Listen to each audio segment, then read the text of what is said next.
दुनिया के 30 सबसे तेज 100 मीटर स्पीड टाइम में से 9 उस इंसान के जिसका आज तक कभी भी डोफिन टेस्ट पॉजिटिव नहीं आया, जबकि 21 उनके हैं जिनके कभी न कभी डोफिन टेस्ट पॉजिटिव आ चुके हैं। और उस इंसान का नाम है Usain Bolt. Welcome to amazing random fact. मेरा नाम है मोहम्मद उमैर और आप देख रहे हो मैट टीवी।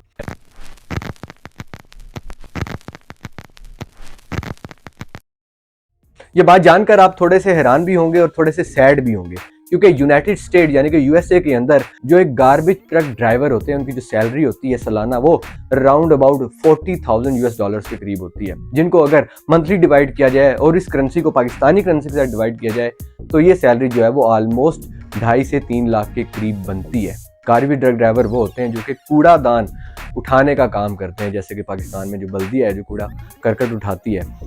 अमेरिका के अंदर एक गार्बेज ट्रक ड्राइवर की जो सैलरी होती है वो इतनी ज़्यादा है, और ये मिनिमम सैलरी है। एवरेज सैलरी जो उनकी है वो तकरीबन 80,000 या $1 लाख पर ईयर के हिसाब से भी होती है, और ये वो सैलरी है जो ज़्यादातर पढ़े लिखे लोग भी पाकिस्तान में नहीं ले पाते। न्यू एयरलाइन में एक पुलिस वाले ने 2 पुलिस ऑफिसर्स को मार दिया और 2 एम्प्लॉयज़ को मार दिया सिर्फ एक रेस्टोरेंट में चोरी करने के लिए। उसने रेस्टोरेंट में चोरी सक्सेसफुल तरीके से कर ली, लेकिन अगले ही दिन इन्वेस्टिगेशन के लिए भी उसी पुलिस ऑफिसर को बुलाया था।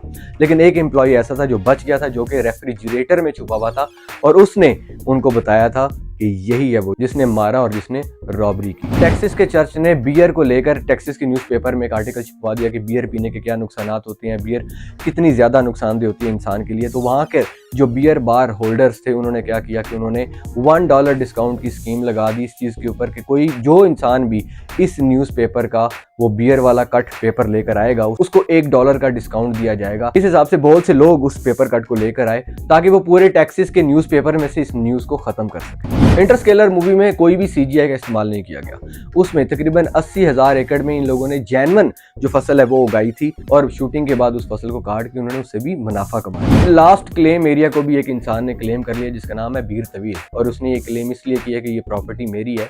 आज मेरी बेटी का बर्थडे है और ये मैं अपनी बेटी को उसकी बर्थडे के ऊपर गिफ्ट करूंगा। जो लास्ट अनक्लेम जगह थी उसको भी उस इंसान ने क्लेम कर लिया। फॉरेन कंट्रीज में आपने देखा होगा कि भेड़ों की रखवाली के लिए कुत्तों को पाला जाता है, लेकिन अब वहीं पर ही बहुत सी जगहों पर भेड़ों की जगह पर गधों को भी पाला जाता है कुत्तों की रखवाली के लिए, क्योंकि गधों के जो इंस्टिंक्ट होते हैं वो शिकार के लिए बहुत ज़्यादा फास्ट माने जाते हैं, जिससे वो रीछ और भेड़िया इन जैसी चीज़ों का शिकार करते हैं, उनको टांगे मार के और अक्सर औक़ात उनको मार देते हैं। वेल्स की प्रिंसेस डियाना अपने बच्चों को जब डिज्नीलैंड लेकर गई तो उसने अपने बच्चों को लाइन में खड़ा करके रोलर कोस्टर का टिकट लिया था, सिर्फ ये दिखाने के लिए कि मेरे बच्चे हों, भले मैं प्रिंसेस हूँ लेकिन मेरे बच्चे और बाकी बच्चों में कोई डिफरेंस नहीं है, इसलिए उसने अपने बच्चों को भी लाइन में खड़ा किया। दुनिया का ओल्डेस्ट लिविंग ऑर्गेनिज्म है पेंडो ट्री, जो कि 80,000 साल पुराना होता है, और इसकी जो जड़ें होती हैं वो तकरीबन जमीन के अंदर 500 एकड़ तक फैली हुई होती हैं। तो दोस्तों आज के लिए इतने था।